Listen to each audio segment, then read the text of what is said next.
Kiss Me by Tova Skeleton. On one rainy Tuesday in New York, Jerry Seinfeld was relaxing, watching the Mets game, when Elaine waltzed into his apartment with no warning, as usual. Seriously, what if he was actually busy or something for once? Of course he never was, but there was also a situation where he, hypothetically, was interrupted from doing something important. But nothing was more world-changing than what Elaine was about to say. "Jerry, I think I'm a lesbian," Elaine said. He looked up at her, his eyes comically wide. "Yeah?" he asked in disbelief. "Yeah," she answered calmly. "Yeah?" he asked again. "Well, you know." "No, not really." Elaine crossed her arms. "Do you have a problem with this?" "No," Jerry said. "No, of course not. How do you know?" "Well, I started dating a woman." "Huh," Jerry said. Elaine sat down across from him but failed to elaborate. "And?" "And, well, I like her more than any other man I've been with." "Even in the—" Jerry began, raising an eyebrow. "You know." "Especially there," Elaine said pointedly. "I think I've always kind of known." "I mean, beyond the initial shock, I kind of get it," Jerry said. I always knew we got along well. We have a lot in common. I just didn't think women were one of those things." That night, Jerry worked the interaction into his comedy routine, using humor to cope with life's peculiarities as per usual. "You know, I don't know what upsets guys so much about the idea of women loving other women. Seriously, have you ever seen women?" The audience laughs. "And have you ever seen us?" he says, stressing his own masculinity. The truth was, Jerry found the female form just objectively better in an artistic sense. It doesn't mean he had never considered what it would be like to be with a man, but that was another story. Maybe he was blind to a certain nuance of sexuality that had nothing to do with objective beauty, but some other form of wanting. After his routine, Jerry went to Monk's with his good buddy, George Costanza, the strange and neurotic man ranting about one thing or another, when Jerry dropped the news. "So, Elaine is dating a woman," Jerry said calmly. "Elaine is dating a woman?" George asked. "Elaine is dating a woman," Jerry answered. "Interesting," George said. He was taking the news with a lot less shock than Jerry anticipated. "Well, why aren't you surprised?"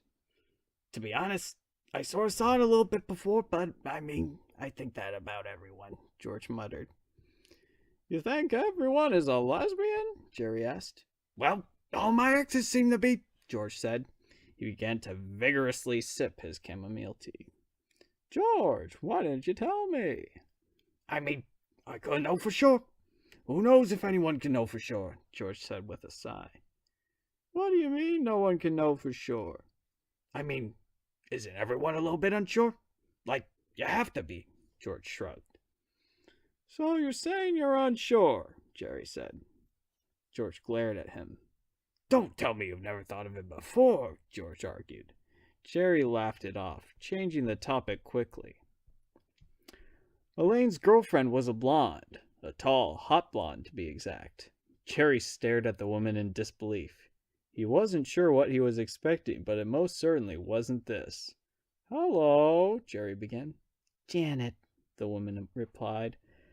"Janet," Jerry agreed. They shook hands. Just then Kramer walked in and greeted Janet with a hug. "Kramer!" Janet exclaimed. "She knows him?" Jerry asked.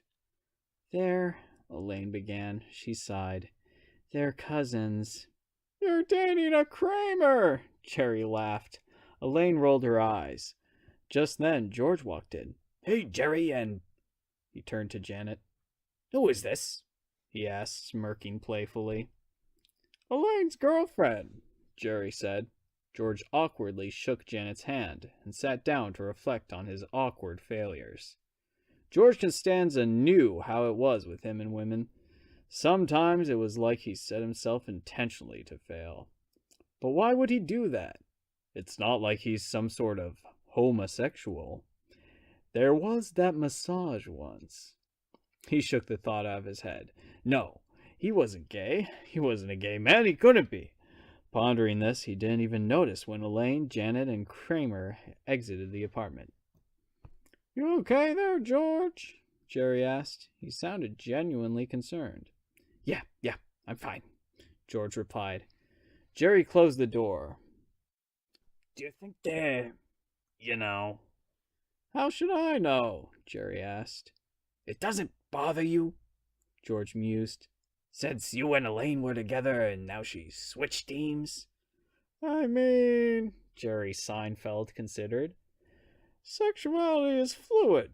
She can be with men and now have no attraction to them at all. I'm okay with it if she's happy." "Fluid, huh?" George said. "So that means if you sleep with a man, it doesn't make you gay forever. It can change?" "Well, not exactly," Jerry began. "So, if we were to per se see what it was like, it wouldn't make us homosexuals?" Jerry paused, looking at George's earnest expression. Genuinely and sincerely, he did love George deep down. He used his humor to show it, however, teasing the shorter man instead of confessing his feelings. "George," Jerry sighed, but George was insistent. "What?" George asked. "You're the one who said it, not me." He paused. "Now that I think about it, I don't think a man has ever hit on me. Is there something wrong? Like, do I not release the aura?" "The aura?" Jerry asked. "You are an adorable man, George." "Adorable?" George asked, blushing. "So, if you were gay..." "Sure I would." George stood. "Fine." Jerry stood. "Fine." "Fine," George repeated. He took Jerry's face in his hands and kissed him. Jerry was flustered before he muttered out a final, "Fine." Then George left. The next afternoon, Jerry was still thinking about the kiss. Then Kramer walked in, eating a large watermelon. "Hey, Jerry," Kramer said. "Hey, Kramer." He paused. "Ever kiss another man before?" "Well, sure," Kramer said. He then failed to elaborate. "Well?" Jerry asked. "I mean, it's not like I'm straight." "Wait, what?" Jerry asked. "I mean, I lean towards women, but..." "What are you then?" Jerry asked. "You can like men and women." "I like men and women, Jerry," Kramer laughed. "I love everything in between. Yeah, I'm pan." "Pan?" "Pansexual." "Huh," Jerry said. "Pansexual.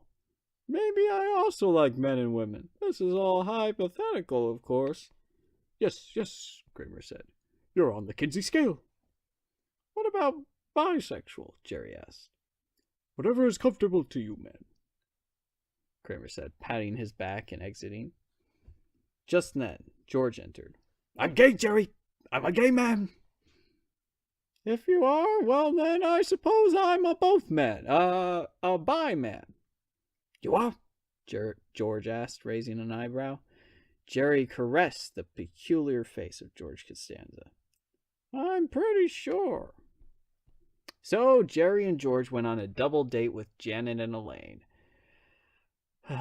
"It seems we are all a lot more queer than I originally thought," Jerry said. Elaine and Janet laughed. I could still go back though, right?" George asked. They all gave him a look.